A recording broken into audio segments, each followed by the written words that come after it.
नमस्कार, मैं प्रशंसा आप सभी का रिपोर्ट भारत में स्वागत करती हूँ। आज हमारे साथ डॉक्टर अतुल गुप्ता जी मौजूद हैं। He is a founder and chairman of sunrise group of companies and अंतर्राष्ट्रीय संयोजक हैं अखिल भारतीय गौशाला सहयोग परिषद के। तो आज सर हमारे साथ मौजूद हैं। हम आज ऑर्गेनिक फार्मिंग, गौ सेवा और किस तरीके से नेचुरल फार्मिंग हमारे लिए बेनिफिशियल हो सकती है, उसके ऊपर सर से आज चर्चा करेंगे। तो बहुत बहुत स्वागत है सर आपका। नमस्कार। मेरा आपसे सबसे पहला सवाल यही रहेगा कि आपकी जर्नी गौ सेवा में कैसे शुरू हुई और इस पूरी मुहिम के पीछे की क्या स्टोरी रही है सर? देखिए प्रशंसा जी, सबसे पहले आपके इस खूबसूरत चैनल और आपके बहुत ही आकर्षण जो कार्यक्रम के लिए बहुत बहुत धन्यवाद। और यहाँ आके मुझे बहुत अच्छा लगा कि आपने गौ सेवा के प्रति और ऑर्गेनिक फार्मिंग के प्रति आपका जो विचार है वो एक सकारात्मक है और एक सनातन धर्म को शक्ति देने वाला है। अब आपके प्रश्न का उत्तर मैं इस प्रकार से देना चाहूँगा कि हम एक हिंदुत्व विचारधारा और भारत को सर्वोच्च स्थान पे देखने वाले लोगों में से एक हैं। हम राजस्थान से आते हैं और राजस्थान धर्म के लिए और धर्म की रक्षा के लिए सबसे आगे रहने वाला प्रदेश है। ऑर्गेनिक फार्मिंग और गौ सेवा ये दोनों एक दूसरे के पूरक हैं। आप पिछले समय में देख रहे होंगे कि यूरिया, डीएपी, सिंथेटिक फर्टिलाइजर व केमिकल्स के प्रयोग से ये पूरे भारत की जो भूमि है वो बहुत ही ज़्यादा अनुपयोगी बनती जा रही है। इसके बनत में दूसरी तरफ जो गाय माता है, उस गाय माता को किसान अपने परिवार से दूर हटा करके वो सड़कों की तरफ आ रही है, प्लास्टिक खा रही है, उसके गोबर का कोई उपयोग नहीं हो रहा है। और उसके साथ में जिस प्रकार से जो अनैतिक व्यवहार हो रहा है, जैसे कि कत्ल खाने बढ़ रहे हैं, गाय का मीट निर्यात की तरफ आगे बढ़ रहा है, इन सब चीज़ों से दुखी होकर, व्यथित होकर के एक आर्टिकल मैंने 1996 में पढ़ा, 1996 में। और उस आर्टिकल में वो आर्टिकल था संयुक्त राष्ट्र संघ के हवाले से, और उसमें कहा कि भारत 2020 तक एक बीमारू देश होगा, विश्व का सबसे ज्यादा बड़ा बीमारू देश होगा। ये बात जब मैंने देखी तो मैंने अध्ययन करना प्रारंभ किया, और अध्ययन करने से मुझे लगा कि निश्चित रूप से हम एक ऐसे देश का निर्माण करने जा रहे हैं जहां पर हम पाश्चात्य संस्कृति के बढ़ते हुए प्रभाव से मनुष्य जीवन यानी भारत के मनुष्य जीवन का अंत की दिशा में ले जा रहे हैं। जैसे कि हम लोग पैकेज फूड की तरफ आगे बढ़ रहे हैं, वह आपके पिज़्ज़ा, बर्गर व अन्य चीज़ें। तो हमने ये मिशन चालू किया कि गौ आधारित प्राकृतिक कृषि, जैविक कृषि, औषधीय पादपों की कृषि, जिसके माध्यम से किसान को अच्छी तरह से शक्तिशाली बनाया जा सकता है। और हम उन्हीं चीज़ों को आज पिछले 20 वर्षों में इतना विस्तार दे चुके हैं कि आज हम लोग जगह जगह पर सफ़ेद मूसली, काली हल्दी, सतावर, अश्वगंधा व अन्य औषधीय पौधों का विस्तार को आगे बढ़ाने का कार्य कर रहे हैं। तो हम देख रहे हैं कि सरकार भी जो है गौरक्षा के लिए प्रयास कर रही है, लेकिन जैसे ही गाय दूध देना बंद कर देती है तो उन्हें सड़कों पर खुलेआम छोड़ दिया जाता है। तो इसका क्या समाधान है या आपका इसके ऊपर क्या विचार है? देखिए, ऐसा है, हम मजबूत विचारों का पोषक हैं। हमने पिछले 20 साल के संघर्ष करके और जन जागृति ला करके केंद्र सरकार तक अपनी बार बार प्रयास करते हुए एक सफल कार्य किया है, जो आप सभी को जानकारी में होगा, national mission on natural farming. National mission on natural farming एक बहुत बड़ा कार्यक्रम है जो कि माननीय नरेंद्र मोदी जी ने सबसे पहले इस बात की जो 2017 में जो है लोकसभा के पटल पे इसको रख दिया था। आज 2024 में इसको पूरी तरह से बिल पारित कर दिया है। पहले 2024 में बिल पारित किया नवंबर या दिसंबर महीने में, 2000 करोड़ रुपया उसके लिए पूरे राष्ट्र में इस्टेब्लिशमेंट के लिए खर्च किए जा रहे हैं कि गौ आधारित प्राकृतिक कृषि एजुकेशन का हिस्सा बने, केवी के खुलें, किसान केंद्र खुलें, साथ में गौशालाओं को भी मार्केटिंग का केंद्र बनाया जाए। साथ में जो गाय रखता है उस गाय के उत्पाद कैसे बनाने हैं उसको वो सिखाया जाएगा। फिर अब उसको 2000 से बढ़ा के 10,000 करोड़ कर दिया गया है। यह योजना इतनी अनंत है कि आने वाले समय में 100 करोड़ का बजट होगा इसका। और आपने बात कही कि भाई गाय को दूध की वजह से ही जानता है किसान कि भाई दूध नहीं देती तो उसको छोड़ देता है। जी। अब अवेयरनेस का कार्यक्रम चल रहा है कि सबसे पहले दूध नहीं देती तो गोबर के उत्पाद कैसे बनाए जाएं, जैसे गोबर की लकड़ी बनाना, गोबर के गो आधारित पेस्टिसाइड बनाना, खाद तैयार करना तथा गोबर की राखियां बनाना तथा गोबर के सुंदर सुंदर आर्टिकल्स बनाना। तो इन सब पर बड़ा लंबा कार्य चल रहा है। जिसको रुचि है वो थोड़ा सा इंटरनेट पे सर्च करेंगे तो उनको ये सारी चीजें मिलेंगी। सर, आपने अभी गोबर से बनी हुई राखियों का जिक्र किया, तो इसके पीछे की क्या कहानी है, ये आइडिया कैसे, मतलब? देखिए, गोबर एक ऐसा प्रोडक्ट है, मैं आपको साइंटिफिकली बताता हूँ। गोबर क्या है? गोबर में 1400 कंपाउंड होते हैं, 300 प्रकार के बैक्टीरिया पाए जाते हैं। जो बैक्टीरिया आपको आपके जीवन में, जैसे आप किसी वस्तु को किसी वस्तु से मेल्ट करेंगे तो मेल्टिंग एजेंट लगाना पड़ेगा ना आपको, लेकिन गोबर में मेल्टिंग एजेंट है। ओके। आप यदि ऑक्सीजन कहीं से लेना चाहते हैं तो ऑक्सीजन के लिए कोई सोर्स लगाना पड़ेगा। बिल्कुल। एक बैक्टीरिया होता है राइजोबियम, राइजोबियम इसके अंदर इनबिल्ट होता है, यानी कि गाय के गोबर में नेचुरली राइजोबियम पाया जाता है जो हवा में जाता है और वहां से नाइट्रोजन को लाता है। ओके। यानी कि नाइट्रोजन को लाने वाला एक राइजोबियम बैक्टीरिया वो गाय के गोबर में होता है। इसी प्रकार के 300 प्रकार के बैक्टीरिया होते हैं जो कि जिंक लाते हैं, फास्फोरस लाते हैं। और ये सब बातें साइंटिफिक दृष्टिकोण से एक एक्ट बना हुआ है एग्रीकल्चर में, IFO एक एक्ट बना हुआ है। ओके। उस एक्ट के तहत कि क्या प्रोडक्ट बिकना चाहिए भारत के अंदर, क्या प्रोडक्ट में कितनी मात्रा होनी चाहिए, उसमें बाकायदा अलग अलग जो बैक्टीरिया हैं वो बैक्टीरिया की पैकिंग होकर के देश विदेश में बिक रही है। लेकिन बड़ी बड़ी मल्टीनेशनल कंपनीज ने कभी ये किसी को बताया ही नहीं कि ये गाय के गोबर में निकलते हैं। यानी कि करोड़ों अरबों की संपत्ति गाय के गोबर से निकलती है, लेकिन लोग इसको, जो मार्केटिंग करने वाले लोग हैं, बताते नहीं है, बेचते हैं। लेकिन जब बेचते हैं तो लोग ये भी नहीं पूछते कि राइजोबियम का सोर्स क्या है या अन्य बैक्टीरिया का सोर्स क्या है। तीसरी बात मैं आपको बताता हूं, आपने कहा कि राखी का आइडिया कैसे आया। राखी का जो गोबर है उस गोबर में आप तुलसी के बीज, अश्वगंधा के बीज, छोटे माइनर जितने बीज हैं उसमें डालिए, एक सुंदर सुंदर आकृति बनती है, बेहद सुंदर। आपको 1000 प्रकार की राखियां इस ये सिंथेटिक राखियों में नहीं मिलेंगी, उतने डिजाइन वहां पे बन जाते हैं और वो महिलाएं बनाती हैं। और उस राखी के अंदर एक क्या खास बात होती है, गोबर होता है। गोबर में एक बड़ा गुण पाया जाता है जो कि आपके मोबाइल के रेडिएशंस को समाप्त करता है, यानी कि आपकी बॉडी को रेडिएशन फ्री करता है।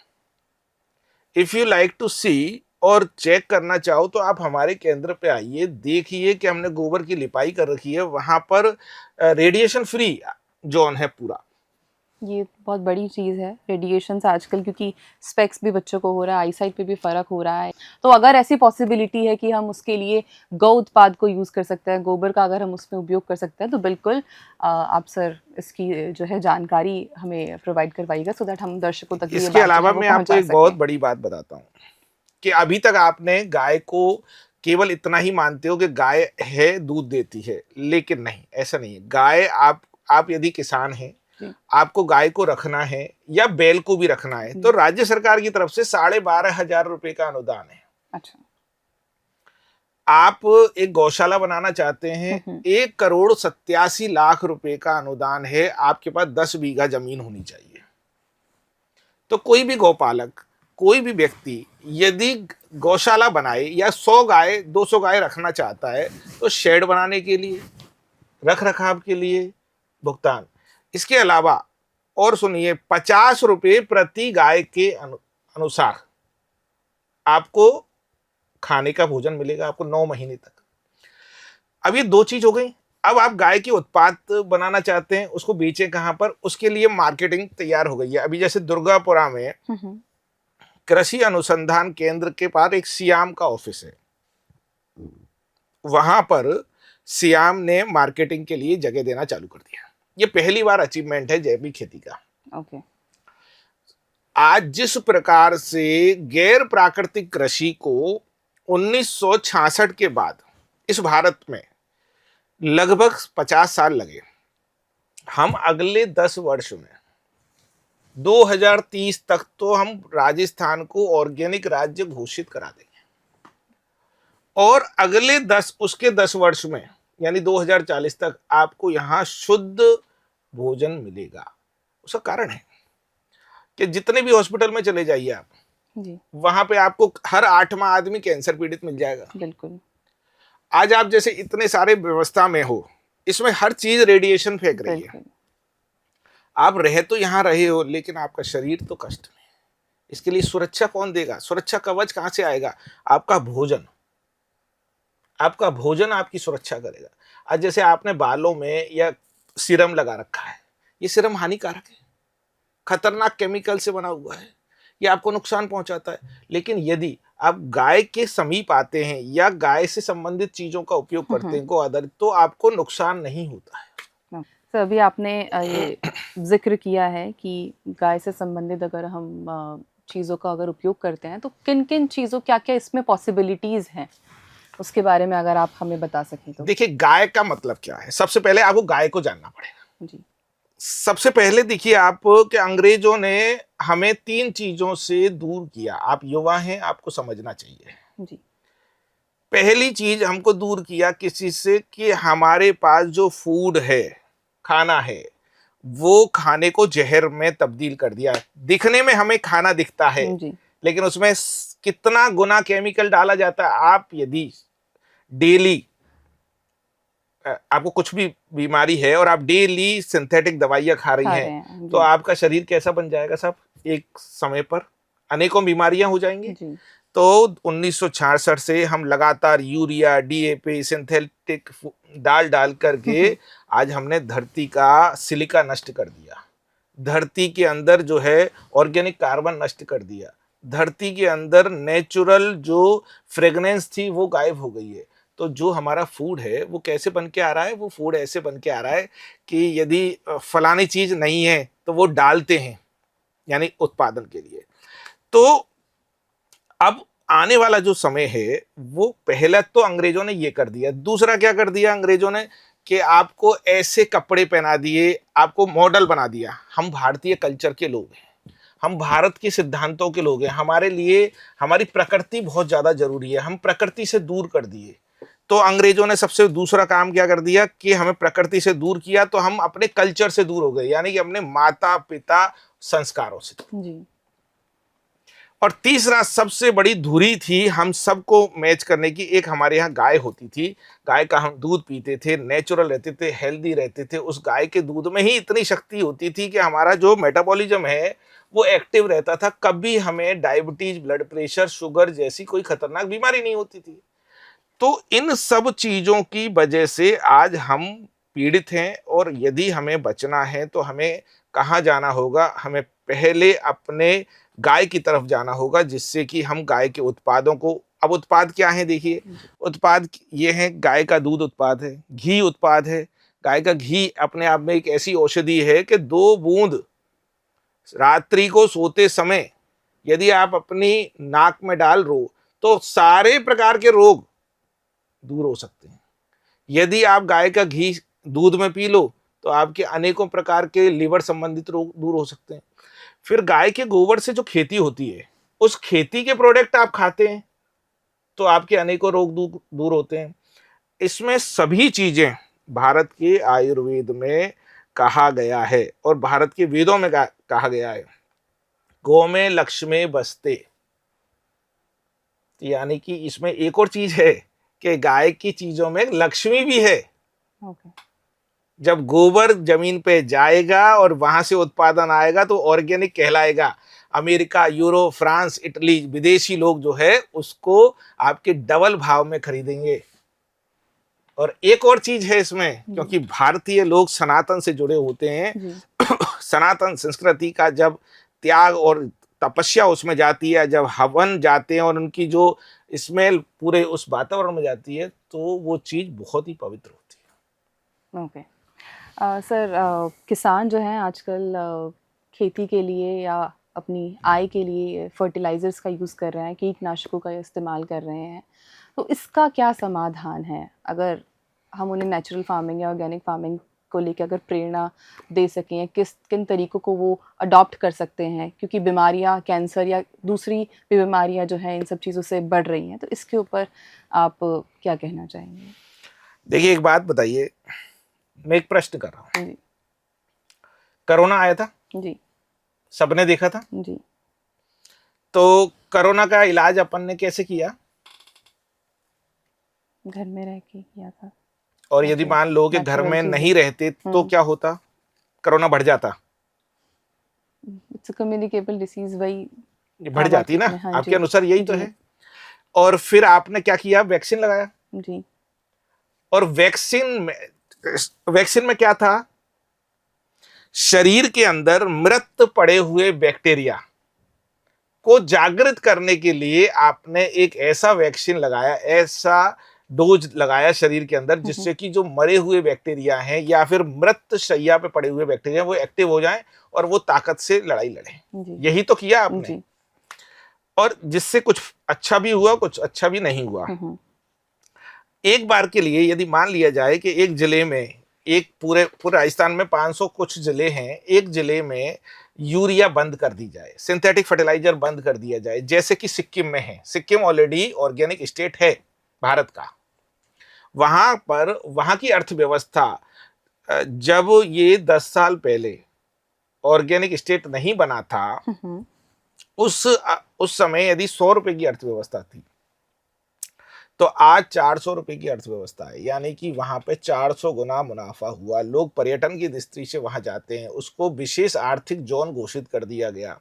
वहां पर लोग ऑर्गेनिक उत्पाद वहां से ही खरीदना पसंद करते हैं, और वहां के ऑर्गेनिक उत्पाद की कीमत यहाँ के ऑर्गेनिक नॉन ऑर्गेनिक उत्पाद से कम 25 गुना ज्यादा है। अब आप सोचिए कि वहां के लोगों ने कैसे किया। अब आप जवाब दे देंगे, कुछ लोग जवाब देंगे इसका कि साहब वो तो पर्यावरण की दृष्टि से बहुत बढ़िया है। तो भैया मैं ये कहूंगा कि राजस्थान के अंदर आज की तारीख में 3,76,000 हेक्टेयर भूमि है। उसमें से 1,75,000 हेक्टेयर भूमि पर खेती होती है। उसमें से 50% खेती तो ऐसी होती है जिसमें मूंग की दाल की खेती, मूंग मोठ की खेती होती है, व फिर जैसे मूंगफली की खेती होती है, जहां पर वो कोई केमिकल डाला ही नहीं जाता। मतलब 50% में केमिकल नहीं डालते। हम मात्र 30% में केमिकल डालते हैं, सरसों में, गेहूं में और चीजों में। तो इसका मतलब दो होते हैं। पहली चीज ये है कि हमारे पास आधी से भी ज्यादा भूमि नॉन केमिकल सॉइल अवेलेबल है, पहला पॉइंट। नंबर दूसरी बात है कि कोई भी ऑर्गेनिक उत्पाद उगाने के लिए एनवायरमेंटल सपोर्ट की जरूरत होती है, ना कि केमिकल की आवश्यकता होती है। बैक्टीरिया से खेती, जैविक मतलब क्या है? जैविक मतलब जैव, एक यानी कि बैक्टीरिया कृषि, यानी जीवाणुओं की कृषि। हमारा पूरा शरीर जीवाणुओं से बना हुआ है, हर चीज जीवाणुओं से बनी हुई है। तो जीवाणुओं की जो कृषि है, उसको कृषि को करने के लिए ना पानी की आवश्यकता होती है, ना बहुत सारी चीजों की आवश्यकता। वहां तो आवश्यकता है कि हम जीवाणु युक्त वातावरण बनाएं। और जीवाणु युक्त वातावरण बनेंगे पेड़ों से, पौधों से। वहां पे गाय होगी, उससे, गाय के गोबर से। और देखिए मैडम, बड़ी साफ बात है, आपके पास 80 क्रॉप उगती है राजस्थान में। कितनी? 80, जिसमें पूरा भोजन होता है, पूरा ए से लेके जेड तक। यदि आप उसमें, मैं कहता हूं कि 50% भी सफल उत्पादन करते हैं, 50% भी, तो आपकी जो रेवेन्यू रेट है आज की तारीख में, उससे 2.5 गुना ज्यादा पहुंच जाओगे, 2.5 गुना ज्यादा। क्योंकि आज गेहूं आपका 22 रुपए 25 रुपए में बिकता है, ऑर्गेनिक गेहूं 50 रुपए में बिकता है। जी बिकता है कि नहीं बिकता? बिल्कुल लोग खरीदते हैं कि नहीं खरीदते? बिल्कुल खरीदते हैं। यदि आपको ऑर्गेनिक सब्जियों की बात करी जाए और आपको प्रमाणित हो जाए कि ऑर्गेनिक सब्जी है, जी तो आप डबल रेट में खरीदोगे कि नहीं खरीदोगे? बिल्कुल खरीदेंगे। यदि आपको ये पता हो कि ये सरसों का तेल बिल्कुल प्योर है, बिल्कुल असली है, तो आप उसके 20 रुपए ज्यादा दोगे या नहीं दोगे? बिल्कुल देंगे। प्रामाणिकता को प्रूव करने के लिए राज्य सरकार को और केंद्र सरकार को चाहिए कि एक जिले को कम से कम गो आधारित प्राकृतिक जिला घोषित करें, यूरिया पे बैन कर दें। देखिए, अल्टीमेटली राज्य सरकारों का और केंद्र सरकारों का एक दायित्व है कि यहाँ की जनता को सुरक्षित रखना, उनको यहाँ की जनता को मूलभूत आवश्यकताओं को देना। खाना मूलभूत आवश्यकता है या नहीं है? फूड सिक्योरिटी बिल आया कांग्रेस सरकार के दौर में, एफएसएसएआई उन्होंने लागू किया। एफएसएसएआई का मुख्य उद्देश्य था कि जो भोजन दिया जा रहा है वो क्वालिटी वाला होना चाहिए। तो जहरीला भोजन दे रहे हैं तो वो क्वालिटी वाला की पैरामीटर में तो पहली लाइन में ही खत्म हो गया। चलिए, आप वो पत्रकार हैं, मैं आपसे एक बात पूछता हूं, आप इससे संबंधित, क्या आपको पता है कि आपके शरीर में डॉक्टर रिकमेंडेशन से कितने गुना केमिकल है? नहीं पता? मैं बता देता हूं, आपके शरीर में डॉक्टर रिकमेंडेशन से 700 गुना केमिकल है। ओके। जब आपको ये पता ही नहीं है कि आपके शरीर में जहर रखा हुआ है, एक जगह पर एक पॉकेट में जहर रखा हुआ है, तो आप कैसे कह सकते हो कि आपको हार्ट अटैक नहीं आएगा, आपको डायबिटीज नहीं होगी, आपको माइग्रेन की प्रॉब्लम नहीं होगी, कि आपको आंखों की रोशनी की प्रॉब्लम नहीं होगी? कोई भी पावरफुल साइंटिफिक चीज आपके शरीर से टच करेगी जो नेगेटिव होगी आपकी बॉडी के लिए, आपको प्रॉब्लम्स क्रिएट हो जाएंगी। बिल्कुल। This is the formula of the life. तो पॉइंट ये है कि यदि आप जनता की सुरक्षा करना चाहते हैं, यदि आप के लिए वोट बैंक भी इंपॉर्टेंट है, तो वो वोट देने वाले व्यक्ति जीवित तो रहने चाहिए। अभी मेरे एक गांव है यहाँ पे भरतपुर के पास बेर के पास में भुसावर के पास में श्वास राजगढ़। श्वास गांव का डेटा ये है कि श्वास में प्रति मोर्टेलिटी दर की मोर्टेलिटी एज 60 से बिलो है। ओके। आप चेक करिए कि उस गांव में 60 से कम में लोग क्यों मर रहे हैं, और केवल इसी कारण से उस गांव को लोग छोड़ के जा रहे हैं। उसका मुख्य कारण है भयंकर उपयोग केमिकल का। नहीं तो पूरे प्रदेश में 60 वर्ष की आयु से कम में कोई नहीं डेथ होती। बिल्कुल। लेकिन आप किंचित मात्र भी शक नहीं करिएगा इस बात को कि आने वाला जो समय है, भारत की प्रति व्यक्ति मोर्टेलिटी दर की एज जो है वो 50 वर्ष से नीचे रहने वाली है। इम्यूनिटी नहीं है, स्टेमिना नहीं है। आपने यदि कोरोना को जीता था तो उसका कारण केवल और केवल स्टेमिना था। स्टेमिना था आप लोगों के पास, इसलिए आप बच गए, भारत सुरक्षित है। यदि स्टेमिना जिनके पास नहीं था उनकी क्या हालत हुई है वो आपको पता है। तो this is the liability of the government of central and state कि वो गाय से लेकर के एक फूड सिक्योरिटी पर बहुत ज्यादा चिंतन करे, ना कि ये कि हमने लॉ बना दिया, बल्कि ये कि लॉ में क्या चीज हानिकारक है। सर, आपने अभी जिक्र किया कि सामान जो है, सब्जियां जो हैं वो ऑर्गेनिक के नाम पे ज़्यादा पैसों में बिक रही है, 20 की जो चीज़ है वो 40 में बिक रही है। तो एक आम नागरिक है वो इस चीज़ की पहचान कैसे करे? क्योंकि ऑब्वियसली जो किसान है या जिनको वो आगे मार्केट में सप्लाई करते हैं वो उसको ये कह के बेच रहे हैं कि वो ऑर्गेनिक है, बट एक आम जनता को इस चीज़ की पहचान किस तरीके से हो कि वो ऑर्गेनिक के नाम पे भी ज़्यादा पैसे देके जो सब्जियां, जो चीज़ें वो खरीद रहे हैं वो एक्चुअल में उनके लिए सही है, या उन्होंने जिस चीज़ के पैसे दिए हैं वो सबसे वैलिड बड़ी है? शासकीय ताकत, सबसे बड़ा जो है बल जो है, जिसके पास मेन पावर ज्यादा है, उसका नाम है शासन। अभी शासन ने इस मामले को गंभीरता से लिया। अब शासन का दूसरा काम चल रहा है कि शासन लेबोरेटरी बना रहा है। ओके। आपको आने वाले 2030 तक हम हर जिले में लेबोरेटरी दे देंगे। ओके। फिर तीसरा काम शासन का होगा कि चेक होकर के ही माल बिकेगा, ओके। क्योंकि शासन खुद उसकी बिक्री का प्रबंधन करने की स्थिति में आएगा। ओके। तो जब चेक होके चीज जाएगी तो उस पर टैग लगेगा, उसमें जियोलॉजिकल सर्वे की तरफ से सील होगी, उसमें ट्रेसिबिलिटी का रिकॉर्ड होगा, क्यूआर पे आप ट्रेसेबल कर सकते हो कि किस किसान ने उगाया है। इसका स्टिकर, जैसे आप आज भी अमेरिका जो माल जाता है वो ट्रेसेबल जाता है, कोई भी सब्जी ट्रेसेबल जाती है, वो सब सिद्धांतिक रूप से यहाँ लागू होंगी। कुछ चेतना आत्मबल के रूप में सरकारों को खुद को लानी पड़ेगी, उस विभाग को लानी पड़ेगी। वो एक विभाग एक अंग्रेजों के जमाने की तरह चल रहे हैं। उनको समझ में आनी चाहिए कि देश और दुनिया में कंपटीशन इस बात का भी होता है कि आपने कितना काम किया। तो कंपटीशन के दौर में आपको ट्रेसेबल, आपको स्टिकर, आपको टैगिंग, आपको मार्किंग, मतलब आप देख रहे हो दूसरे को, आप भी लागू करो। ऐसा आपको करना होगा। सर, आपकी संस्था किन किन जिलों में किस तरीके से अभी गौ सेवा या हम फिर पूरे भारत में काम कर रहे हैं। 75,000 गौशालाएं हैं हमारे पास में। हमारे राजस्थान में 10,000 पंचायतों में पूरा नेटवर्क है। हर ग्राम पंचायत में हमारे लोग काम कर रहे हैं। हम बहुत बड़े स्तर पे, अभी 60 से ज़्यादा हमारे पास सरपंच आज की तारीख में हैं, जो कि हमारे केवल जैविक कृषि के माध्यम से वो जीते हैं। हमारे पास महिलाओं की संख्या है करीबन 7,000 से ज़्यादा।